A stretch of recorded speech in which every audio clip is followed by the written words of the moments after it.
जो जराइम पेशा एक्ट जो पासियों के ऊपर लगाया गया था और किन किन जातियों पर लगाया गया था, इसके विषय में आप क्या कहना चाहेंगे? पूर्ण रूप से विस्तार से जानकारी हमारी वीडियो के माध्यम से दीजिए आप।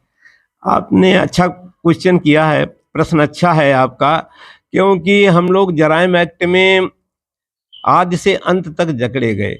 यानी प्रारंभ में जिन जनपदों में जराइम एक्ट लगा, उन जनपदों में अगर पासी निवास करता है तो पासी के ऊपर जरूर जराइम एक्ट लगाया गया। यद्यपि जराइम एक्ट विभिन्न टाइमों में लगा है, विभिन्न उसके समय के पीरियड के हिसाब से लगा है, और इसी प्रकार ख़त्म भी विभिन्न तारीखों में हुआ है।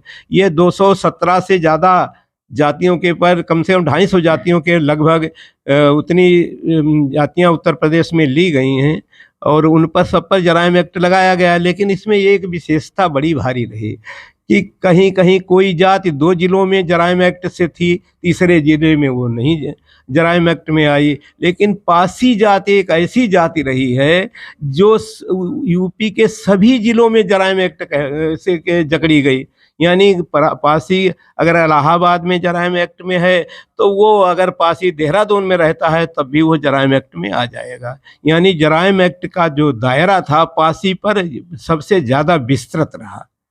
इस प्रकार जराइम एक्ट क्यों लगाया अंग्रेजों ने? अंग्रेजों ने देखा कि जो लड़ाकू जातियां हैं उनको कैसे कानून के शिकंजे में कसा जाए, कैसे उनको उन पर वो 1857 का बदला लिया जाए, जिन लोगों ने उनको अंग्रेजों को ज़्यादा परेशान किया, अंग्रेजों को ज़्यादा सताया, या अंग्रेजों से संघर्ष में वो जातियां आगे रहीं, उन्हीं जातियों पर जराइम एक्ट लगा। जराइम एक्ट किसी क्षत्रिय पर नहीं लगा, किसी ब्राह्मण पर नहीं लगा, और किसी वैश्य पर नहीं लगा। ये सब यहाँ की जो आदि निवासी जातियाँ थीं, जो स्वतंत्रता प्रिय थीं, जिनको अंग्रेजी शासन ठीक प्रकार से पचा न सका, या अंग्रेजों से जिनका तालमेल न हो सका सही प्रकार से सामाजिक स्तर से, उन पर अंग्रेजों ने जराइम एक्ट लगाया। और जराइम एक्ट के द्वारा उन जातियों को बर्बाद कर दिया जिन जातियों ने 1857 में स्वतंत्रता संग्राम में बढ़ चढ़ करके भाग लिया। पासी इसमें सबसे ज़्यादा प्रभावित हुआ, और पासी को लगभग 1871 में जराइम एक्ट लगाया गया, तब भी पासी पर रहा। और जब ख़त्म हुआ 1952 में, इतने लंबे 80-81 साल तक लगातार पासी जराइम एक्ट में बंधा रहा। उसकी संपत्ति चली गई, उसका स्वाभिमान चला गया। यहाँ तक कि जो पैदा होता था बच्चा, 4 महीने तक का बच्चा, 2 महीने तक का बच्चा जो पैदा हुआ, वो भी अंग्रेजों के निगाह से अगर वो पासी है तो क्रिमिनल है। जबकि वो न बोल सकता था, न चल सकता था, न कुछ कह सकता था, तब भी वो अपराधी था। इस प्रकार अपराधी पासी को बना करके अंग्रेजों ने पासियों को तबाह किया, उनकी जमीनें हड़पी, उनकी संपत्ति हड़पी, उनका स्वाभिमान हड़पा। इसलिए पासियों का जराइम एक्ट में जकड़ जाना ही उनकी पराभव का पूरा जिम्मेदार पहलू है। 1947 में भारत आज़ाद हुआ और 1952 तक के जराइम पेशा एक्ट लागू किया रखा, तो इस पर क्यों जब आज़ाद होने के बाद क्यों पासी पर जराइम पेशा एक्ट क्यों नहीं हटाया गया? इस पर क्या कहेंगे? ये प्रश्न आपका बहुत बढ़िया है, बहुत समीचीन है। इसका उत्तर सब लोगों को नहीं पता है।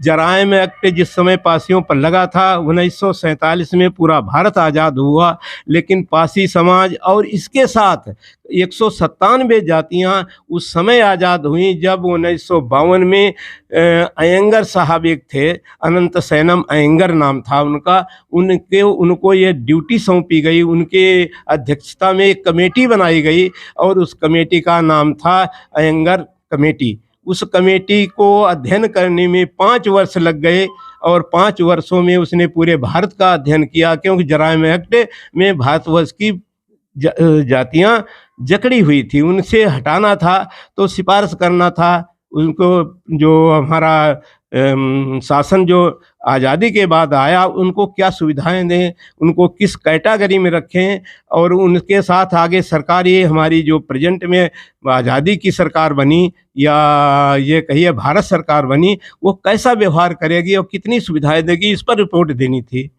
सरकार ने सभी सिफारिशें नहीं मानी उस कमेटी के।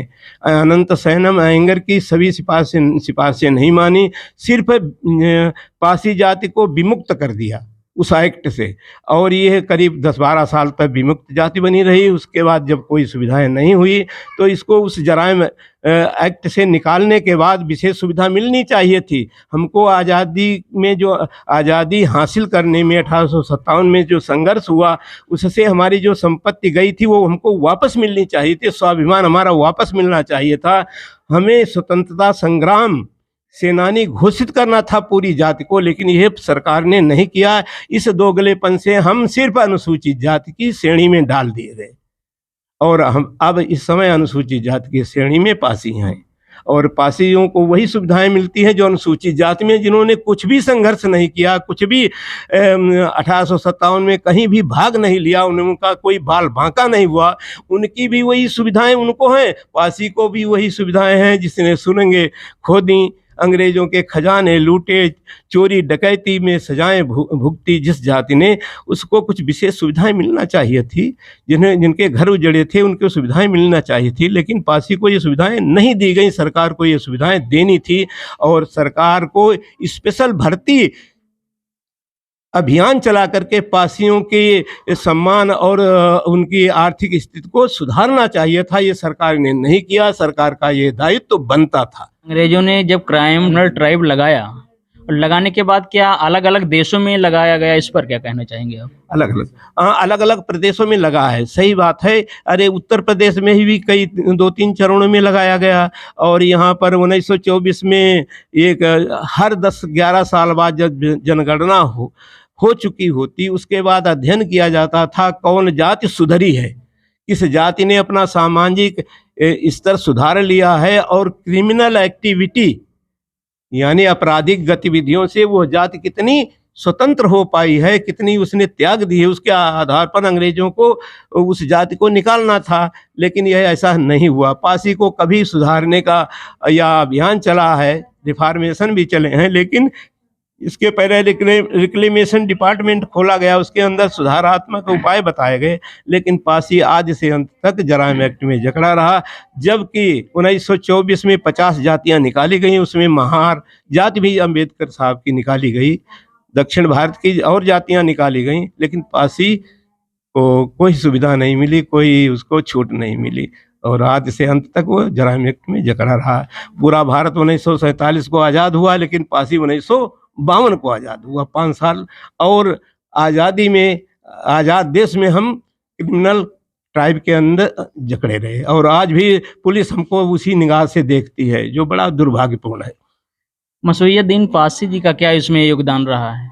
मसूरियाद्दीन पासी जी हमारे समाज के नेता थे, इलाहाबाद से एमपी थे, संविधान सभा में ये मेंबर भी रहे हैं, और सक्रिय नेता थे। लेकिन इन्होंने जो जराइम एक्ट था उसके प्रश्न पूछे संसद में कि 5 साल हो गया है, ये हमारी जाति पासी कब विमुक्त होगी। तो ये प्रश्न पूछना तो प्रत्येक एमपी का धर्म भी था, और सरकार को इसका उत्तर भी देना था। असल में इन प्रश्नों के पूछने से ही मसूरियाद्दीन पासी हमारे प्रसिद्ध हुए, और जो जराइम एक्ट हटा वो एंगर कमेटी की सिफारिश से हटा है। तरफ हैबिचुअल ऑफेंडर एक्ट लगा दिया गया, और इस पर क्या कहना चाहेंगे आप? हाँ, ऐसा हुआ। जब ये क्रिमिनल ट्राइब एक्ट जो था, जराइम एक्ट था, जब हटाया गया, तब इसके स्थान पर एक हैबिचुअल ऑफेंडर एक्ट लगा कि जो आदमी अपराध करे वही अपराधी है।